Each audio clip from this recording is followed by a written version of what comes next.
시편 81편입니다. 우리 능력 되신 하나님께 높이 노래하며 야곱의 하나님께 즐거이 노래할지어다. 시르를 푸며 소고를 치고 아름다운 수금의 비파를 아우를지어다.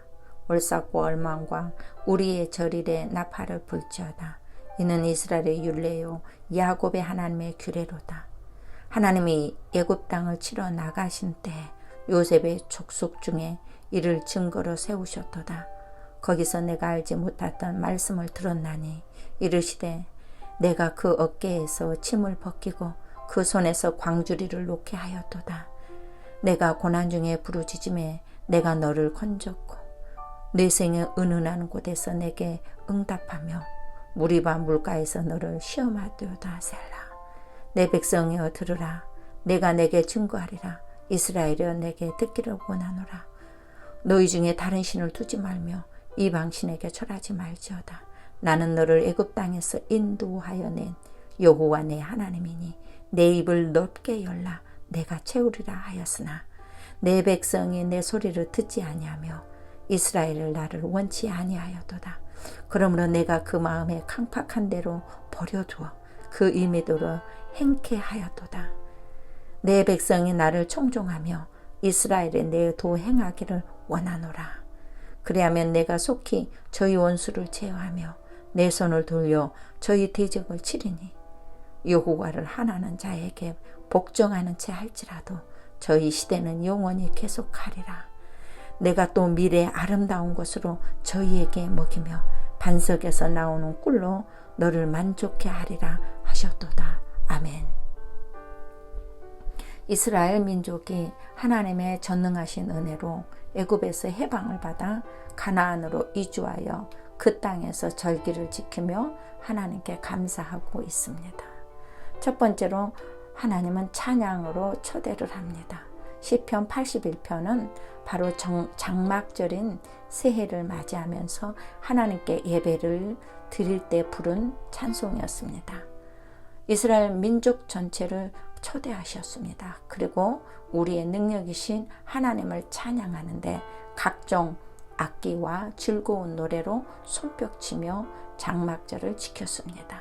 재능대로 하나님 앞에서 찬양을 드렸습니다. 장막절의 제사 그 예배의 메시지를 오늘 요약해서 한번 보겠습니다. 첫 번째로는 어깨의 짐을 벗기셨다고 했습니다. 그들은 애굽의 노예 생활에 고단한 노역의 생활을 하고 있었습니다. 그때 하나님께서는 이스라엘 백성들을 불쌍히 여기시고 저들의 기도가 상달되었으므로 말미암아 그들을 해방시킴으로 더 이상의 노예가 되지 않게 하였습니다. 두 번째로는 다른 신을 내게 두지 말라라고 말했습니다. 당시 애굽에는 많은 우상을 섬기고 있었습니다.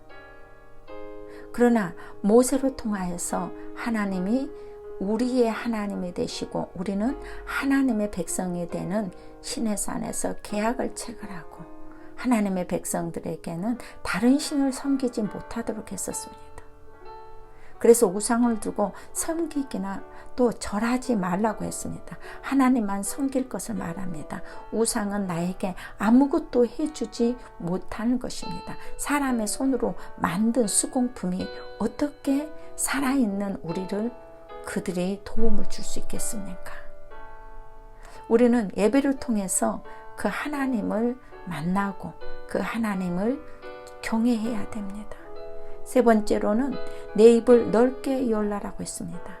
하나님은 영육을 축복으로 채우시는 분이십니다. 그러므로 내 입을 넓게 열라라고 말씀하셨습니다. 단순히 내 입을 넓게 열라라고 말씀하시지 않으셨습니다. 하나님께서는 내 입을 넓게 크게 열라고 하신 것은 약속이 덧붙여져 있었습니다. 하나님께서 내가 채우리라 I will fill it이라고 말합니다. 여기서 채우리라고 하신 말씀은 하나님의 강력한 의지와 그 풍성함이 담겨져 있습니다. 우리를 구원하신 하나님은 구원 이후에도 풍성한 삶을 약속하셨습니다. 우리가 입을 크게 열면 하나님께서 채워주시겠다고 하신 약속입니다. 그러므로 우리는 입을 크게 열라고 하신 그 말, 하나님을 믿어야 됩니다. 그분이 전능자시고 하나님은 크신 능력이 많으신 분이라는 것을 말씀하고 계십니다. 하나님은 결코 작은 분이 아니십니다. 그러므로 우리한테 많이 채우시기 위해서 내 입을 크게 열라라고 말씀하고 계십니다. 왜 하나님은 이렇게 하나님은 너를 애굽 땅에서 인도하여 낸 여호와라고 말씀하실까요? 이스라엘 역사에서 많은 기적들이 있지만 이보다 더 큰 일이 어디 있겠습니까? 도저히 불가능한 일을 가능케 하셨던 하나님입니다. 마치 우리 한국 역사에 보면은 역사 속에 위대한 일들이 참 많죠. 그 중에 하나 임진왜란 때 이순신 장군이 대승했던 것처럼 그것을 우리는 자랑스럽게 여기고 기억하지 않습니까? 어려울 때마다. 마찬가지입니다. 이스라엘은 역사는 그 애굽 거대한 곳에서 이들을 빼내온 것은 대단한 역사였었습니다.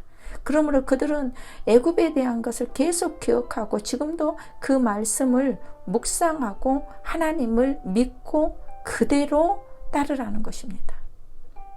기도는 크신 하나님을 향해서 입을 크게 여는 것입니다. 신앙생활은 오래되면은요, 무디어져서 더 많이 기도하는 사람이 있는가 하면은 더 기도하지 아니하는 사람이 있습니다. 그래서 입이 점점 작아지고 입을 열려고 하지도 않아요. 그저 아니란 상태에서 주저앉아 살려고 합니다. 그냥 나만 이대로 잘 살면 되지. 그러나 다시 입을 넓게 열어보시기를 바랍니다. 네 번째로는 말씀을 듣고 순종하라고 했습니다. 말씀이 하나님이십니다. 하나님의 기준과 법이 말씀이시기에 말씀대로 하나님은 하십니다. 그래서 말씀은 언약입니다. 하나님께서는 신앙과 순종의 그릇을 따라서 그 그릇에 채워주시겠다고 말씀하셨습니다. 이스라엘 백성이 할 일은 남녀노소를 막론하고 모든 사람이 하나님의 말씀을 듣고 배우는 것이라고 했습니다. 그래서 시편 82편 16절에 보면은 내가 기름진 밀을 그들에게 먹이시며 반석에서 나오는 꿀로 너를 만족하게 하리라 하셨습니다. 하나님은 이스라엘 백성들을 애굽에서 건져내시는 것으로 끝내지 아니하시고 기름진 밀과 반석에서 나오는 꿀로 하나님의 백성들을 만족하게 하셨습니다. 그러므로 말씀을 붙잡고 입을 넓게 기도하는 자에게는 가장 좋은 곳으로 채우십니다. 채우시고 하나님은 저희들에게 그것을 흘러 보내라고 말씀하고 계십니다. 믿음의 눈을 다시 떠야 됩니다. 소명과 사명의 그릇을 다시 준비하셔야 됩니다. 우리는 말씀의 푯대를 잡고 나아가야 됩니다. 내 입을 넓게 열라 그리하면 채우리라 하셨으니 채우심의 하나님을 만나시기를 예수님의 이름으로 축원합니다. 기도드리겠습니다. 만군의 하나님, 삶이 짓눌려 많이 태보해 있습니다. 안일해져 버렸습니다. 믿음을 재정비하게 하여 주시옵소서. 믿음의 눈을 다시 뜨게 하여 주시고 사명의 그릇을 새롭게 준비하도록 지혜와 명철과 믿음을 더하여 주시옵소서. 하나님께서 충분히 제대로 구체적으로 구하는 자에게 입을 채우신다는 그 말씀을 믿고 기도의 자리로 나아갑니다. 주여 도와 주시옵소서. 하나님이 내게 약속하신 모든 것들을 찾아 말씀의 보증 수표를 내밀어 승리하게 하여 주시옵소서. 주님이 주시는 충분한 공급을 넉넉히 나누겠습니다. 내 잔이 넘치나이다라는 다윗의 고백처럼 흘러보낼 수 있는 복의 복을 허락하여 주시옵소서. 성령님 갈망합니다. 충만한 영으로 우리를 지시하시고 인도하여 주시옵소서. 믿사옵고 예수 그리스도의 이름으로 간절히 기도하옵나이다. 아멘.